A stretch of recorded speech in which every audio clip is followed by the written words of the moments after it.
Hey everyone, let's turn some boring old tofu into a flavorful Thai-inspired vegan pandan chicken. First of all, we need to freeze the tofu into a solid block and then thaw it. This process will make it a bit chewier and will help it absorb more flavor. In the meantime, let's prepare our marinade. Grab a handful of coriander and chop the leaves off. We are only going to use the stem and the actual roots. Next, we need 4 red onions. Let's roughly chop into chunks so they're easier to blend later. Crush and peel 4 cloves of garlic and toss it in with the rest of the ingredients. We're also going to need about 1 inch of ginger and 1 inch of fresh turmeric. Use 1 teaspoon of powdered turmeric if you can't find a fresh one. Top and tail 4 stalks of lemongrass and slice finely. These are quite thin lemongrass. Use just 2 if you have bigger ones. The last thing we need is 1 teaspoon of whole white peppercorns. Blend everything to a paste.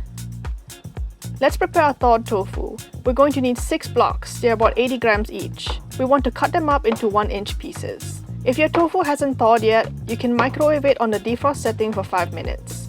Squeeze all the extra liquid out of the pieces. See how much sturdier they are after freezing. They'll be meatier too.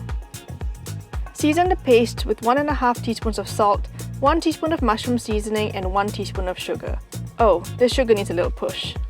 To this, we're also going to add 1 tablespoon of coconut cream, 1 tablespoon of sweet soy sauce, and 1 tablespoon of vegetarian oyster sauce. Mix everything together until it's well combined. Now let's put all the tofu pieces in the marinade and make sure it's well coated. Marinate the tofu for an hour or longer. While waiting, let's prepare the sauce. In Malaysia, we usually like to eat this with a sweet Thai chili sauce and it's super easy to make. Here are all the ingredients we need. 15 red chilies, 1 bulb of garlic, 5 bird's eye chilies, white vinegar, sugar, water, cornstarch and salt. Blend the chilies and garlic together with 85 ml of water. Be careful not to overblend to a pulp. Place into our pot with 200 grams of sugar, 1.5 teaspoons of salt and 150 ml of white vinegar. Stir everything on medium-low heat and simmer for 10 minutes or until the garlic doesn't taste so raw and sharp. Scrape down the edges of the pot often. Pour in a cornstarch slurry made up of 1 tablespoon of cornstarch and some water. Stir until the mixture thickens. If you prefer your sauce runnier, feel free to increase the water content. I like mine chunky like this. Set it aside to cool. This recipe makes 25 pieces of pandan chicken, so we need a lot of pandan leaves. Let me show you how to knot the leaf. First, we want to soften the spine of the pandan by pressing it like this. This will make it more flexible. Next, bend the leaf in half and cross the pointy part on the back side. Grab the point and push it through the hole in the pocket to make a knot. And that's it. So easy, no toothpicks required. Now let's start wrapping our marinated tofu. Push the tofu into the little pocket. As you pull the leaf through, tighten it as you go and push any protruding tofu back in. A little bit poking out is fine.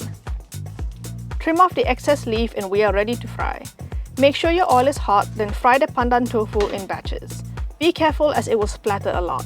If you're not a fan of frying, you can also coat the pandan tofu in oil and bake it in the oven at 200 degrees Celsius on fan bake for about 10 minutes.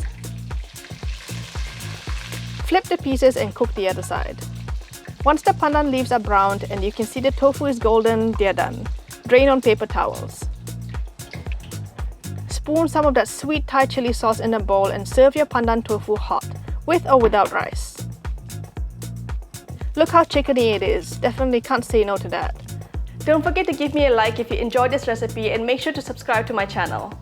For more vegan Malaysian recipes, watch these videos next and I'll see you over there. Thanks for watching.